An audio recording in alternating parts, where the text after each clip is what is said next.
अब बात करते हैं उस फसल की जिसके दाम बढ़े तो ग्राहक परेशान हो जाते हैं और दाम गिरे तो किसान बर्बाद हो जाता है। जी हां, हम बात करेंगे प्याज की।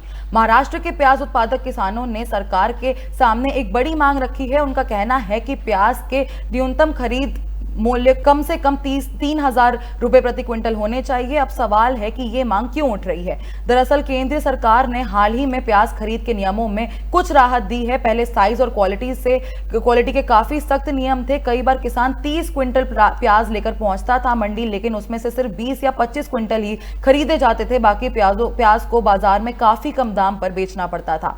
अब नियमों में ढील दी गई है, लेकिन किसान कह रहे हैं कि असली समस्या क्वालिटी रूल्स नहीं है, असली समस्या है दाम।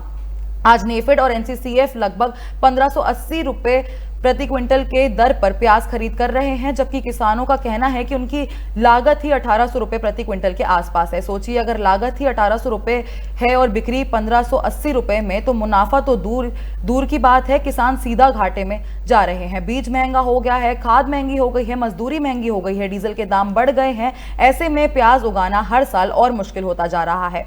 किसान नेताओं का कहना है कि सिर्फ नियम बदलने से समस्या का हल नहीं निकल जाता। जब तक दाम नहीं बढ़ेंगे तब तक किसान की हालत नहीं बदलेगी। एक और मुद्दा ट्रांसपेरेंसी का भी है। इधर किसान संगठन मांग कर रहे हैं कि हर रोज ये पब्लिक किया जाए कि किस किस किसान से कितनी खरीद हुई है, ताकि बीच में किसी तरह की गड़बड़ी की गुंजाइश ना हो। किसान ये भी मांग कर रहे हैं कि खरीद प्रक्रिया को एपीएमसी मंडियों के माध्यम से और ज्यादा ट्रांसपेरेंट बनाया जाए।